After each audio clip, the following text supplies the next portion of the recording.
얘기는 뱃속에서 생각보다 조용한 곳에 있지 않았어요. 조용한 데 있었을 것 같지만 그렇지 않거든요. 양수 속에 있었기 때문에 물소리를 내내 들었어요. 그리고 청소기 소리보다 시끄러운 데시벨의 소리를 내내 들었대요. 엄마가 이렇게 우리 애기는 잠들었네 해서 눕히려고 이렇게 안아서 눕히시잖아요. 90% 깰 거예요. 그렇기 때문에. 안녕하세요. 저는 호산조리원에서 우리 엄마들 상대로 운운하기 달래기 교육을 진행하고 있는 민수진이라고 합니다. 반갑습니다. 근데 좀 잘 우는 그런 애들이 있어요? 그럴 수 있죠. 기질적으로 조금 순한 아가들이 있을 수 있고 기질적으로 조금 더 예민하고 잘 보채는 아가들이 있을 수 있어요. 선천적인 거죠, 그거는. 그 다음에 우리 엄마 아빠가 우는 거에 조금 무관심하거나 빠르게 대응해주지 않아서 바로 빵 하고 울어버리는 울음으로 표시해버리게 될 수 있어요. 그렇게 되면 엄마 아빠가 보시기에는 우리 애기는 너무 잘 울어, 자주 울어, 예민해 이렇게 판단하시게 될 수도 있죠. 그럼 애들이 다 우는데 잘 달래는 방법이 따로 있나요? 아기가 울 때는 가장 직관적이고 1차적인 것들, 생리적인 욕구들 그것들 먼저 해소를 해주셔야 되는 거예요. 불편한 부분이 있는지 먼저 확인하시는 건데 기저귀 응가했는지 쉬했는지 보시고 그 다음에 수유텀 한번 확인하시고 배고플 때가 됐는지 그 다음 우리 아기가 좋아하는 쾌적한 온도와 습도인지 어떤 전반적인 환경을 체크해 주시고 그런 다음에도 우리 아기가 울 거란 말이에요. 그럴 때에는 불안감 때문에 아니면 졸려서 울 수 있어요. 그럴 때 이제 케어해 주는 방법이 5S라고 해서 5가지 S를 정리해 놓은 이론이 있는데 우리 아기 태어나서 조리원에 있는 도간부터 한 100일 정도까지 사용할 수 있는 방법이에요. 오늘 그 5S에 대해서 잠깐 나눠보도록 하겠습니다. 첫 번째 S는 스워들링이라고 해서 싸기를 해주시는 거예요. 싸게 싸는 법은 유튜브 찾아보시면 여러 가지 방법이 있어요. 어떤 방법을 하시든 상관이 없는데 중요한 건 다리는 움직일 수 있어도 상관이 없어요. 팔을 고정시켜 주시는 거예요.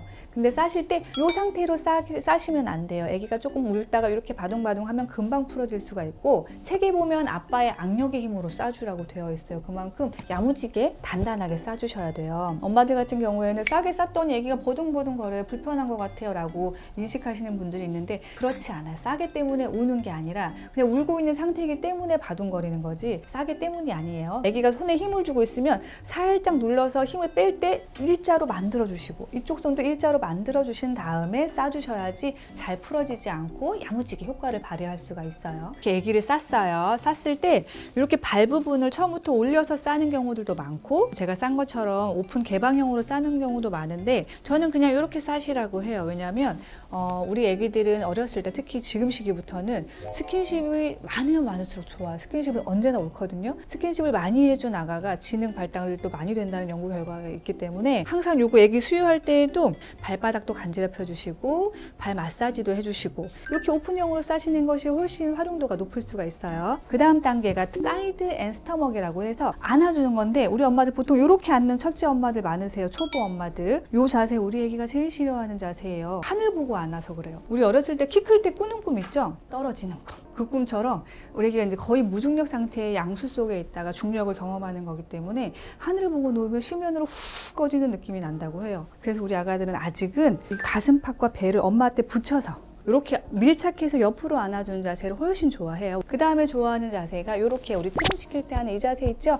이 자세도 아주 좋아하는 자세 중에 하나예요. 우리 애기가 울 때 싸게를 했다고 해도 엄마가 이렇게 애기를 좀 흔들면서 이렇게 안아주시잖아요. 우리 애기는 점점 더 자극이 더 올 수 있어요. 그 다음에 먹은 것들 개워낼 수도 있어요. 너무 빠른 템포로 이렇게 안아주시는 건 썩 안정감이 없거든요. 이렇게 엄마 쪽으로 많이 안아주시는 게 훨씬 좋아요. 5S는 불안감을 케어해주는 방법이기도 하지만 우리 애기를 재우는 방법이랑도 일맥상통한단 말이죠. 엄마가 이렇게 우리 애기는 잠들었네 해서 눕히려고 이렇게 안아서 눕히시잖아요. 90% 깰 거예요. 왜냐하면 엄마 품에 있을 때 그 싫어하는 느낌이 최소화되도록 엄마 품에 쏙 안았었는데 갑자기 동그러니 하늘 보고 누우면서 그 느낌이 확 다시 들 수 있기 때문에 싫은 거거든요. 그래서 아기를 눕히실 때에도 최대한 끝까지 엄마가 같이 누우시는 거예요. 이렇게 끝까지 같이 누워서 가슴팍을 마저 이렇게 눌러주세요. 그럼 아기가 이질감 때문에 깨가지고 다시 우는 경우가 훨씬 줄어들 수가 있어요. 그 다음에 잠이 들었었는데 분명히 숨소리가 다시 가팔라지거나 호흡이 가파지거나 아니면은 눈동자가 막 돌아갈 수 있어요. 깨려고 하는 거거든요. 그럴 때는 손을 먼저 띄지 마시고 마저 토닥토닥 해주세요. 이렇게. 가슴팍이 눌려진 느낌을 좋아하기 때문에 그래요. 이렇게 해주시면 다시 호흡이 골라지고 눈동자가 움직이지 않고 그러면 잠든 거예요. 그때 이렇게 손을 떼시면 되겠어요. 자다가 깨는 걸 훨씬 줄이시려면 이렇게 옆으로 눕혀서 쿠션 같은 거 대주기도 하는 거예요. 그럼 옆으로 누웠기 때문에 훨씬 또 편안함을 느껴요. 그 다음에 가슴 팍 눌려진 느낌 나게 하기 위해서는 이렇게 좀 묵직한 걸 얹어주는 게 좋은데, 샤워 타올처럼 큰 수건 있잖아요. 그런 거 돌돌 말아서 이렇게 얹어주시면 또 안정감을 느낄 수가 있어요. 이제 세 번째 단계 넘어가 볼게요. 세 번째 단계는 쉬싱이라고 해서 백색 소음 들려주는 거예요. 이 얘기는 뱃속에서 생각보다 조용한 곳에 있지 않았어요. 조용한 데 있었을 것 같지만 그렇지 않거든요. 양수 속에 있었기 때문에 물소리를 내내 들었어요. 그리고 청소기 소리보다 시끄러운 데시벨의 소리를 내내 들었대요. 뱃속에 있었던 10달 동안 내내 들었던 소리가 그 소리인 거예요. 그래서 갑자기 조용해진 환경이 좀 오히려 좀 어색하거든요. 그래서 배에서 들었던 소리랑 비슷한 것이 샤워기 소리, 그 다음에 싱크대 물소리, 드라이기 소리, 청소기 소리, 이런 소리들도 굉장히 좋아하는 소리예요. 근데 애기가 울 때마다 그 소리를 우리가 틀어줄 수는 없잖아요. 그렇기 때문에 엄마 입으로 내주는 백색 소음 소리가 있어요. 배에서 들었던 소리랑 가장 비슷한 육성이 쉬, 이 소리예요. 근데 생각보다 크게 하셔야 돼요. 우리 애기 귀에서 5에서 10cm 정도 떨어뜨려서 귀에 가깝게 대고, 적어도 울음소리보다는 크게 쉬, 쉬 이렇게 해주시는 거예요. 조금 어지러울 수 있어요, 많이 하시면. 그래서 요즘은 백색소음 어플도 있고 백색소음 기계도 있어요. 근데 그거를 엄마가 저기 멀리 틀어놓으시고 우리 애기도 들리겠지 생각하고 케어하실 수 있는데 우리 애기 잘 안 들릴 수 있어요. 그래서 그런 기계를 사용하실 때에도 근처에 가깝게 갖다 놓고서 들려주셔야지 잘 들릴 수가 있어요. 그래도 뭐니 해도 엄마 육성으로 내주는 쉿소리가 가장 효과적이에요.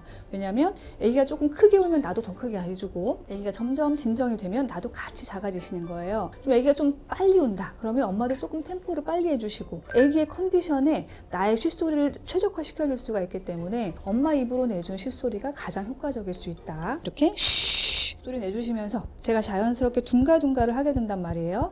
그 다음 스텝으로 넘어가시는 거예요. 스윙이라고 해가지고, 우리 애기는 엄마 뱃속에서 10달 동안 같이 동행을 했기 때문에 양수에서 엄마가 움직일 때마다 계속 연두부처럼 이렇게 흔들흔들 콩콩콩 이런 상태였어요. 그래서 이런 흔들림이 되게 편안했는데 어느 날 갑자기 흔들림이 없는 상태가 돼버렸죠. 세상으로 나오면서. 그래서 애기가 울거나 보챌 때에는 약간의 엄마 그 뱃속에 있었던 것처럼 흔들림을 주시는 것이 좋아요. 아까도 말씀드렸지만 우는 애기를 이렇게 막 너무 빠른 톤으로 불규칙하게 흔들어 주시는 것은 오히려 애기를 자극할 수 있기 때문에 전혀 도움이 되지 않아요. 제일 좋은 건 엄마의 걸음걸이로 걸어 주시는 게 아주 좋아요. 방에서 왔다 갔다 하시면서 같이 토닥토닥 하시면서 걸어 주시면 좋겠어요. 그래서 3번에 있는 쉬싱이랑 4번에 있는 스윙, 이거 두 개를 둘 다 가지고 있는 것이 자동차거든요.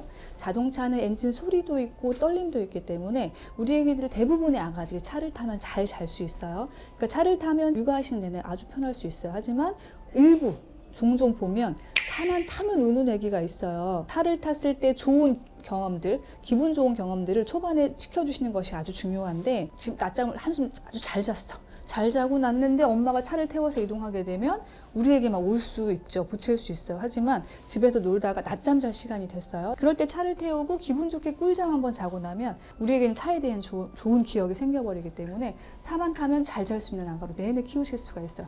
초반에 차에 대한 좋은 경험을 시켜주시는 것이 좋아요. 마지막 단계는 서킹이라고 해서 빨기 욕구. 우리 애기들은 본능적으로 빨기 욕구가 있거든요. 하지만 빨고 싶어 한다고 해서 젖병을 물리거나 그때마다 엄마가 모유를 물려주시면 안 되겠죠. 수유통이 무너지는 것은 좋지가 않아요. 조금 먹고 애기가 소화가 다 되기 전에 또 먹이고 이러면 소화불량도 올 수 있고, 애기가 한 번에 먹는 양도 잘 늘어나지 않아요. 이게 사이클이 너무 짧아질 수 있기 때문에 한 번에 먹는 양이 늘어나야지 우리 애기가 또 더 오래 잘 수가 있어요. 한 번에 많이 먹이시고 수유텀은 지켜주시는 게 좋아요. 그 외 시간에 빨기 욕구는 공갈 젖꼭지, 놀이개 젖꼭지라고 표현하죠. 그거를 사용해 주시는 게 좋은데, 요거는 어떤 시대마다 조금씩 권장하는 시기가 있고 조금 지양하는 시기가 있고 이랬어요. 하지만 5가지 5S 중에서도 맨 마지막에 있죠. 이거 왜 그러냐면 올 때마다 요거를 먼저 물리시면 안 된다는 거예요. 다른 케어들도 해주시고 다른 놀이도 해주셨다가 중간중간 적절하게 사용하는 엄마의 지혜가 좀 필요한 영역이거든요. 일부에서는 1개월쯤에 사용해서 4개월쯤에 끊는 것을 권장하기도 해요. 그 이후까지 계속 물면 조금 집착이 생길 수 있어서 나중에 끊기가 어렵다라고 판단을 하는 건데, 4개월까지만 사용하고 공갈곡지를 끊는 엄마는 한 번도 못 본 것 같기는 해요. 하지만 가능하시다면 한번 도전해 보시는 것도 나중에 끊기가 너무 어려워질 수 있으니까 좋은 방법일 수 있을 것 같습니다. 이렇게 5가지 5S로 이제 우리 애기를 케어하시면 대부분의 졸린 상황이나 어떤 불안감이 있을 때 100일 정도까지는 케어가 가능할 거예요. 근데 100일까지 중에서도 이 케어 케어법이 전혀 먹히지 않고 자지러지게 오는 시기가 있을 수 있거든요. 그때는 이제